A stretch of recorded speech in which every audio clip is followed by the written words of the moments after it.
Assalamualaikum warahmatullahi wabarakatuh.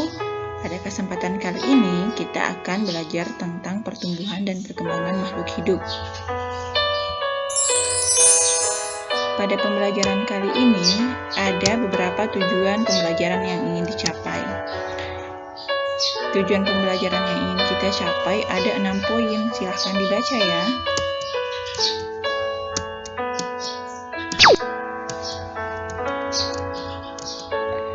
Perhatikan gambar seri berikut. Gambar pertama menunjukkan 3 orang anak sedang asik bermain pasir. Setelah kelelahan bermain pasir, mereka lapar. Kemudian salah satu di antara mereka langsung mengambil makanan tanpa mencuci tangan terlebih dahulu. Mereka akhirnya menyantap makanan dengan lahap. Namun keesokan harinya, anak yang tidak mencuci tangan tersebut terbaring sakit. Nah, berdasarkan gambar di atas, buat cerita versi kalian. Kemudian ceritakan kepada anggota keluargamu.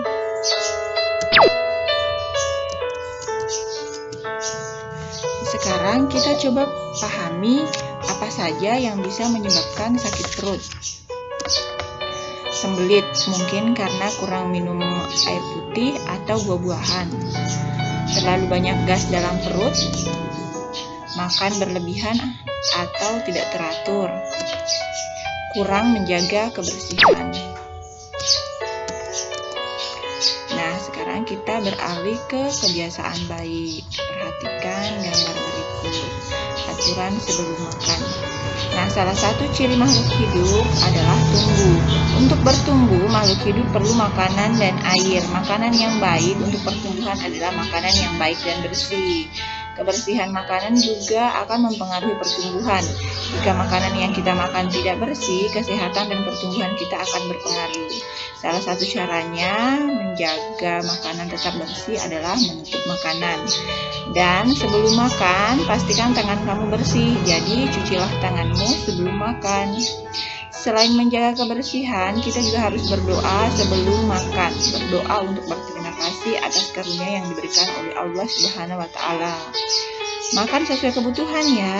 Menjaga kebersihan makanan serta berdoa sebelum dan sesudah makan merupakan contoh sikap bersyukur. Sikap bersyukur merupakan pengamalan sila Pancasila, yaitu ketuhanan yang Maha Esa. Jika kamu sudah makan sesuai kebutuhan, menjaga kebersihan, serta berdoa sebelum dan sesudah makan, berarti kamu sudah melaksanakan sila pertama Pancasila. Sekarang, tuliskan kebiasaan kamu sebelum makan, kemudian ceritakan dengan anggota keluargamu. Minuman sehat. Contoh minuman sehat salah satunya adalah susu. Susu sapi adalah salah satu bentuk makanan yang sangat baik untuk kesehatan. Beberapa perusahaan memproduksi susu sapi dalam bentuk kemasan kotak siap saji agar mudah dikonsumsi. Berikut ini adalah jumlah susu kemasan kotak yang dapat dihasilkan oleh beberapa perusahaan. Perusahaan A menghasilkan 1.200 kotak setiap bulan. Perusahaan B menghasilkan 3.000 kotak setiap bulannya. Perusahaan C menghasilkan 4.800 kotak. Perusahaan D 3.250 kotak per bulan. Dan perusahaan E menghasilkan 2.200 kotak. Nah, ayo kita berlatih. Berdasarkan daftar tersebut, selesaikan beberapa pertanyaan berikut. Manakah perusahaan yang menghasilkan susu kemasan kotak yang paling banyak setiap bulan? Ya, perusahaan C. Perusahaan C menghasilkan 4.800 kotak. Sekarang, manakah perusahaan yang menghasilkan susu kemasan kotak paling sedikit setiap bulan? Tepat.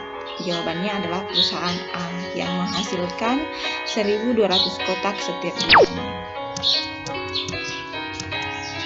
Nah, sekarang berapa jumlah susu dalam kotak yang dihasilkan perusahaan A dan perusahaan D?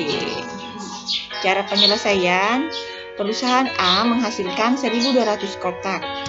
Perusahaan D menghasilkan 3.250 kotak. Jumlah susu kotak semuanya adalah 1.200 ditambah 3.250. Nah, untuk menyelesaikan ini kita harus menambahkan sesuai dengan pasangannya. Satuan dengan satuan berarti 0 ditambah 0 menghasilkan 0.